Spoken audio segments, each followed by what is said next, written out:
Wait for it. Wait for it. And there. How do they do that? How do they just spawn these things in out of thin air? Hey, would you mind telling me how you do that? Like, how do you just make those things appear out of thin air? What do you mean you can't tell me? Magician's code? Hey. If I give you this, will you tell me how to summon in those things?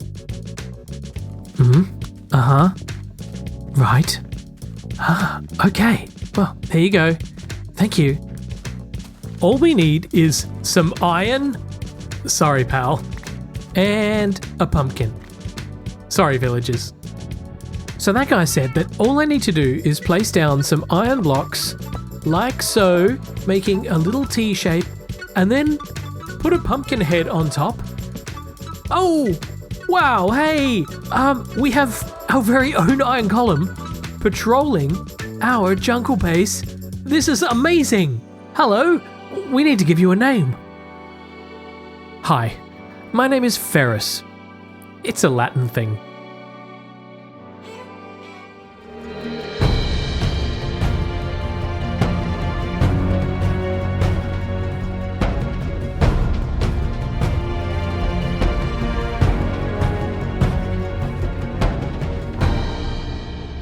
Hello everyone, welcome back to Minecraft The Journey with me, BugmanCX, here at the jungle base, which you can see behind me. I've been expanding a little bit in between episodes.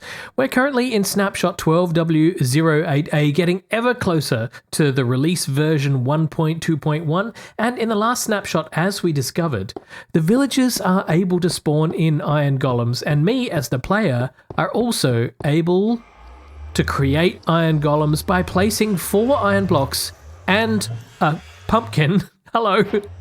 And we've spawned this guy in, and he's just living up here in the tree.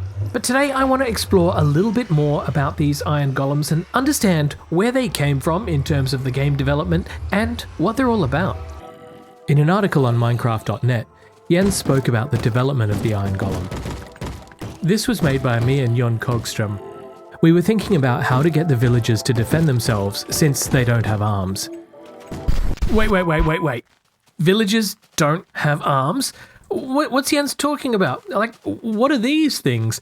There's clearly a line here in between one arm and the other arm. I just thought these villagers had 2 arms that were connected inside of their clothes, you know? Like, or maybe they just have one long arm which goes from one shoulder socket to the other shoulder socket. Well, this is news to me. The design was inspired very much by the Japanese Studio Ghibli movie with the giant, The Castle in the Sky. It also has this flower.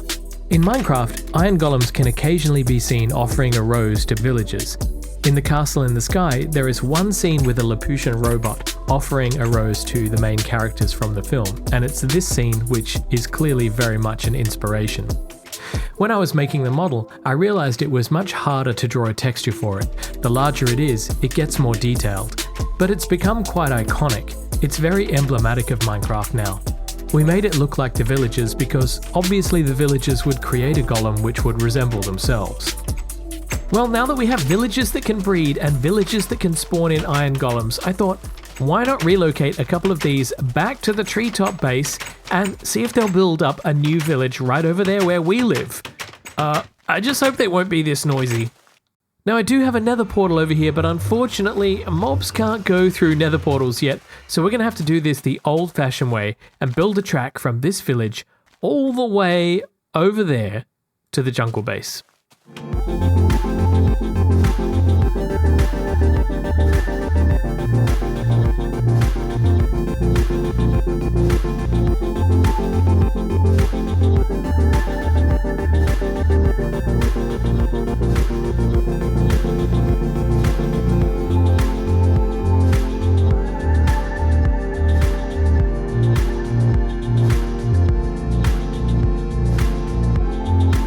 Our giant track is installed, and now it's time to just see if we can collect a couple of these. Oh, we got one, and are we going to get maybe you? Can you hop in there as well? Yes. Okay, 2 are ready to go. I'm just going to do these one by one, and I'm just going to ride along behind because I didn't really set up any redstone or anything. So for the uphill bits like this, I can just push gently, and we'll just follow along with him. Whoa!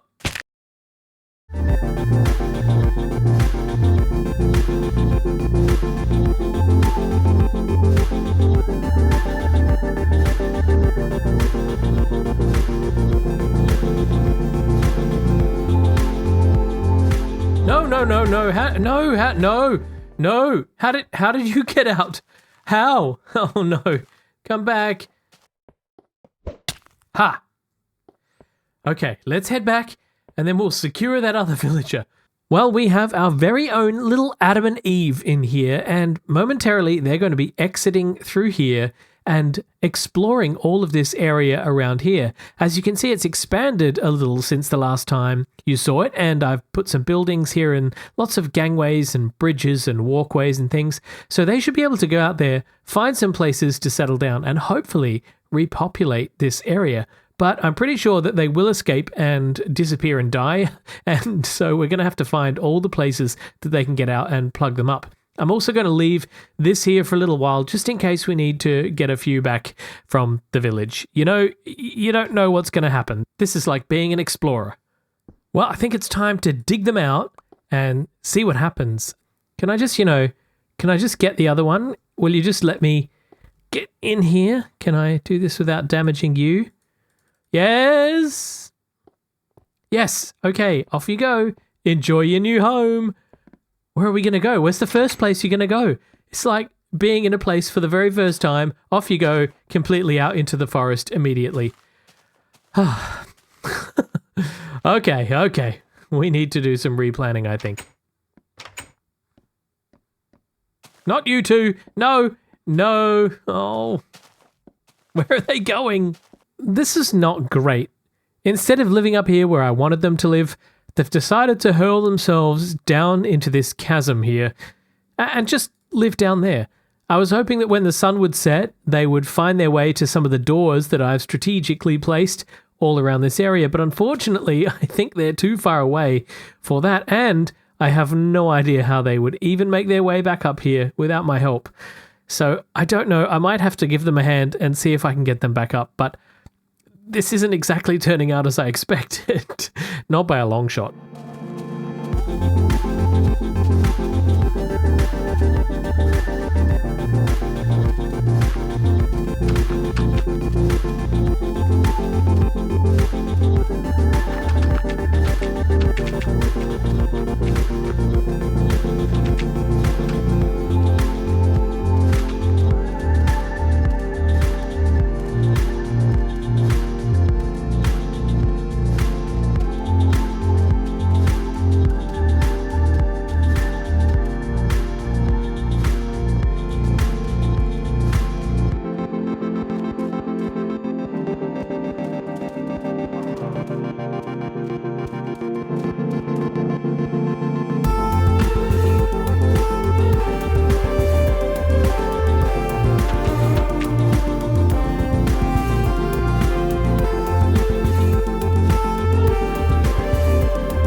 Well, it was an absolute nightmare to get Adam and Eve back, but as you can see, they've been quite busy. They have been breeding up like a couple of mad villagers. There's another brand new little baby right here, and all around us in this area here are more villagers. These are the descendants of Adam and Eve, and also up here, probably more little babies just wandering around. And I've been working on this area here to try and villager-proof it a bit, to make sure that any villagers wandering around here aren't encouraged to wander off out into the jungle and just stay constrained to this area here. And I've done this by building a few different rampways with fence railings and things. They're currently constrained to this building here. They can't currently get out over this way, and they can't currently get out over this way, but eventually I'll open all of this up. And right now they can go down here, down to this little garden area. They can go down here to this brand new little hut here on this brand new tree that I grew. And this is a nice little spacious area with lots of doors to make it more of a village, to encourage more breeding. And they can go out this way too. They can walk down this ramp, which actually goes down to the jungle. They seem to like congregating down here, and I don't know why, but they're currently restricted from being able to leave this area. And I had to build this staircase in order to get these two back up to the top in the first place. And that was just more work than I had planned for. So my next job is to try and village-approve some of these other areas here. In fact, I think I might be ready to open up that section there. Let's just do it and see what happens. What's the worst that can happen? We've got plenty of villagers now. They'll continue to breed if any of them get lost, and they should be able to wander out here into this nice little pumpkin farm, and also over here to this, which I feel like this is the storage shed. They can put their tools in here for all of this different farming and animal curating that they do. And look, they're already... Uh-oh. No, you're on the wrong... How did you even... Oh, I see. You went up here, and then you went off the end there, didn't you? Oh, okay. This is going to be a common problem, I feel. I'm just going to put that there for you temporarily so you can get yourself down. But we'll sort all of that out eventually. They're all doing it. Okay, well... Oh, ooh. Did you hear that? Well, we're definitely going to have to village-approve this section a little bit more. If you go around this way and go up here, you can wander down here to this hut over here, or you can go through here. There's a little cave network that happens to loop around this way. Well, I actually created this loop. There were two separate caves, and I just made them join up. And then you go into here, which I call the coconut, because... if you look at this from the outside, it sort of feels like you're inside of a coconut. And here I've installed a couple of useful items which I carried over from the ravine base.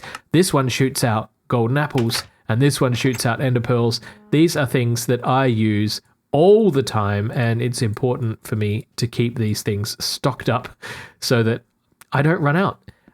Then you can leave this space by going up here, and this will take you up to this bigger hut here, which has some lovely views out this way, and along this side it also has a melon farm. And again, they'll probably try and escape this area, but there's nowhere really for them to go, so it wasn't really that important that it was all village approved. But yeah, I've been working hard in trying to make this area come to life a little bit more. I've also got a spirally staircase that goes up to the top of that tree over there, and we've got some plans to build things over there and some ramps that go down this way to these sections which I built in the last episode. So yeah, it's really coming along, and I've been really enjoying just taking a break in between recording and bits and pieces and just building a new building here and there and tidying up the area and doing the lighting down here to prevent all the mob spawns. I've had a good time just playing Minecraft.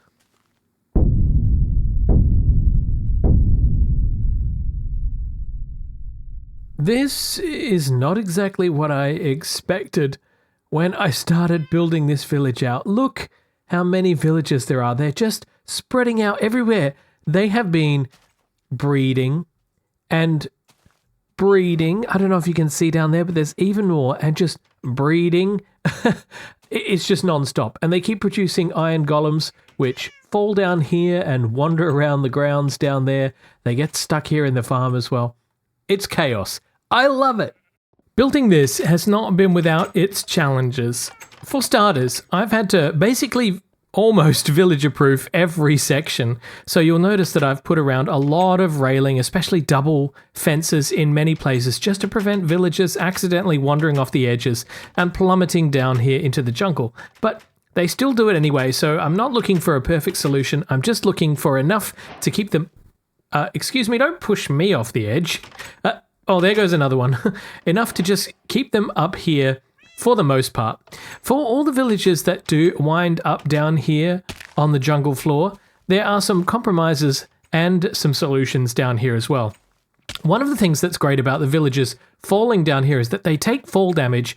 Sometimes they don't make it. And what that does is it clears out the numbers. And that means that as the numbers drop, it encourages more villagers to breed. So we get a kind of circle of life thing going on, which I quite like. And I've also noticed that occasionally some of those zombie sieges will invade the village up here and cause a little bit of chaos, especially because the iron golems can't navigate these gangways very well. But again, it all helps to reduce the numbers and encourage more breeding and then more sustain. another one, more sustainability. Anyway, one of the other compromises is that at night time, what will tend to happen over here is the villagers on the forest floor will get very, very scared. And quite rightly so, because it's nighttime and they want to go back to their homes up here, but there isn't a way for them to get back. So I've installed these two little drops, one here and one over here, because the villagers tend to go as close as they can to the nearest set of doors, whereas there's one set up here and there's another set right there that they like to congregate around. So for example, this guy, if you go up, can you just go up? Can you go in here? You'll see that he'll drop down here into this hole. He's not supposed to take damage. And there are some water channels which will take him back to this area over here. That channel travels underground here and then joins up over here. And if you throw yourself in here, oh, hello, there you are. What a surprise. These water channels will take the villagers back up to the top. It's not perfect, and they tend to push back on the water quite a bit because they're so compelled to make their way to the doors. But eventually, most villagers, you're not supposed to be there, most villagers will make their way to about this point. And from this point, the closest doors are above them. So they'll follow these series of staircases and drops. The drops are there to prevent them going back on themselves, which they like to do, and it holds up the whole queue. So they make their way around here like this. You can see another entrance point there as well. And they'll make their way up here underneath this main section where they can make their way out and rejoin the treetops and enjoy themselves once again. And so it's nighttime, so this villager's popped out and he's going to go up here and pop himself to sleep right here inside this little hut. So that works quite well, although I still have to find a perfect balance. Right now, for example, oh, there's a bit of a zombie attack going on over there. Right now, for example, over this way, there's another drop here, and the villagers tend to congregate over here quite a lot, and I need to work out the most efficient path for them. What's going on here? There's a zombie that's just broken down this door, which they do quite a lot, so that's annoying. You go away. But again, it's all just circle of life. Ow. Just doing a little bit of housekeeping, keeping the jungle tidy. We've got one more thing to do here with all of this chaos. We're going to open this section. Oh, don't push me off. We're going to open this section right here, which will allow some villagers to flood down this way and then hopefully go off here and populate these areas. It's pretty much a danger zone over that way at the moment, but I am hoping that some of this chaos will spread out. But you never know, because they're just constantly breeding. Oh, that might attract some iron golems. Constantly breeding, and the numbers are just getting outrageous. So let's open these up, and hopefully we'll see some villagers go this way.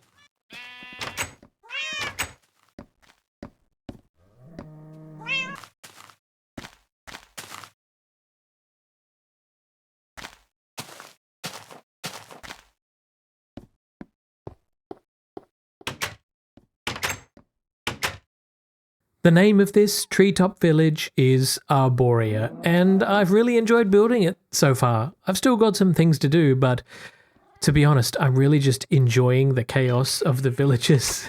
They're keeping me on my toes. I hope you've also enjoyed what we've put together here, and please feel free to leave me some comments down below on what you think, or if you have any ideas for what we should build up here in the treetops. For now, that's the end of today's episode, so thank you once again for watching, and a big thank you to all of my patrons. Until the next episode, this has been BugmanCX. You've been watching Minecraft The Journey with villagers. Bye-bye.